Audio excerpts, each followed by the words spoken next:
From the first day of school that we started, we had to struggle to get mentors. At the beginning of the year, when there's no fixed task, the task is to get people interested in building the robotics, give them something to do so they're not bored. The big difference this year was the presence of Don Gray. And Don's a great guy. He's absolutely rock solid. He was there. He took care of business. He made sure things happened. That's exactly what the team needed. My name's Don. I'm the mentor of this fine organization. This is my first year with the robotics team. I'm very excited. A friend heard that I was interested in doing some volunteering, and I'm a technical guy. I got a background in computers and engineering, and wanted to give back to the community, and learned about this school club, had a robotics group that needed some help. Well, the main reason I came to O'Connell was because of the robotics team, and it's because it's the only one in San Francisco. And I've always wanted to work with robots. Well, in the beginning, I thought it wasn't something for me. I've never tried robotics before, but then, I don't know, I just wanted to try something new. And once I did, I found that it was something really interesting and a really good learning experience. The new kids, oh boy. They're all smart, intelligent. They're bound for being champions.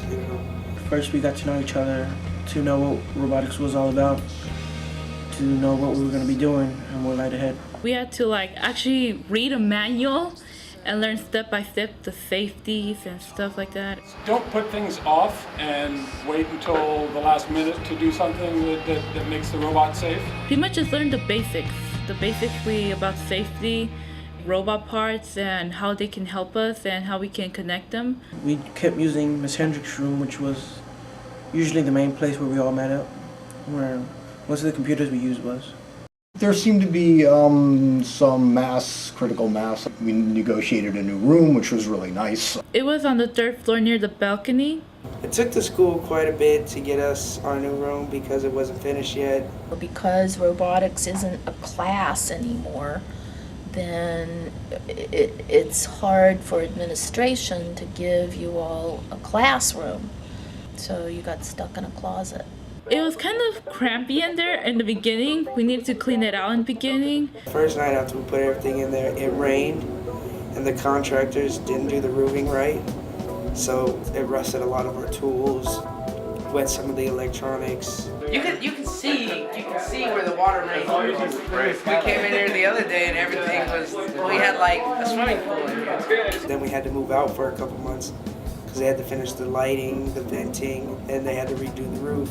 But that was a nice thing to have our own space. After a couple times of mopping up, quite literally, that we had a room that was fairly functional. I try to encourage some of the robotics team leaders to do some mentoring themselves and to get some of the younger students under their wing, because that's going to be successful for the team in the coming years when the seniors are long gone. On Mondays, Wednesdays, and Fridays, I ran everything. I made sure that everybody was wearing all their safety gear. We have a bunch of new freshmen. It's a bit hard to find a role model when you're a freshman because I didn't really have one when I was growing up, at least in my freshman year. I tried to keep the freshmen, all the new kids, involved as much as possible. Just showing up and just letting my voice speak out to them, just tell them what they're doing wrong, how you should act, try to act a little more mature than that. In most of your classes, you get long lectures that you don't enjoy. You got friends who sidetrack you. But in robotics, it's more a free space where you can conversate and at the same time you learn. We played with robots we had from previous years and had some of the new students take them apart, put them back together, and get used to the drivetrains and the gears and the chains that we were using. Well, I saw Kim show Pedro the ropes around the electronics and things like that. And, Alex was showing some of the other students some of the drivetrain mechanics and things like that.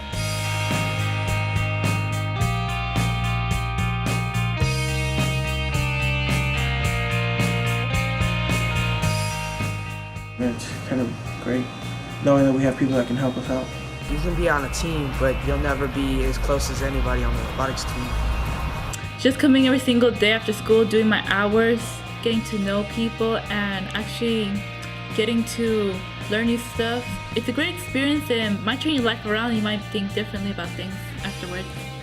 We spend so much time together, that we've just become a family.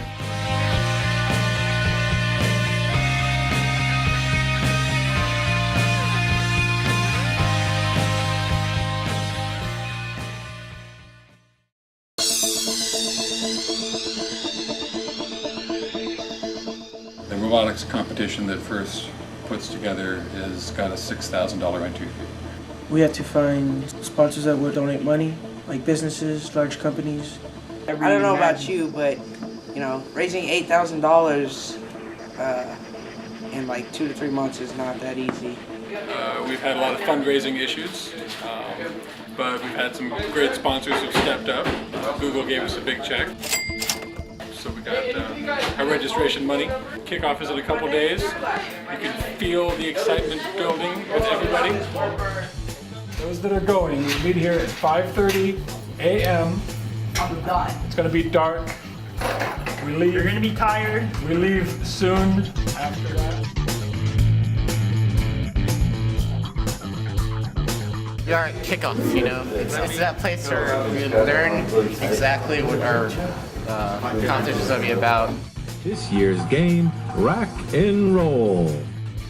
So the robot we have to do is that it can lift up another robot to get extra points and lift the balloons in order to put them on the hook. Make rows diagonally and horizontally.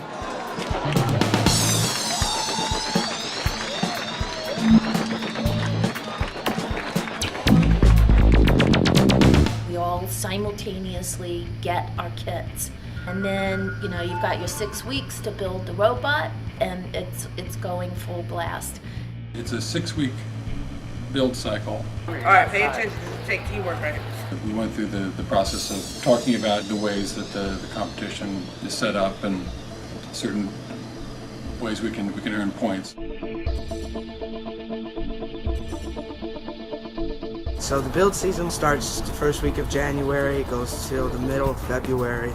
It's a long project that we had, but we're able to do it. It just shows that, we can handle more than one thing.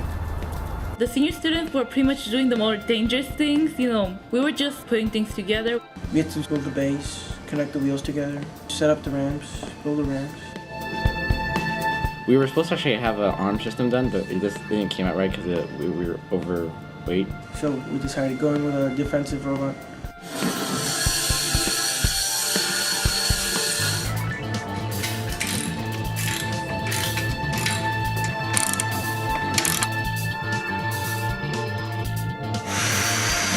We had a goal that at the end of the match, we would be this base with a ramp and a platform, and then the other robots could drive up on top of us. So if robots on your alliance were lifted up off the ground by 4 inches or 12 inches, you'd earn some points or a lot of points. For the last 3 weeks, we were meeting daily. We were pretty well paced this year compared to last year. One of the things that the team told me was that they felt like this year they were more organized than ever.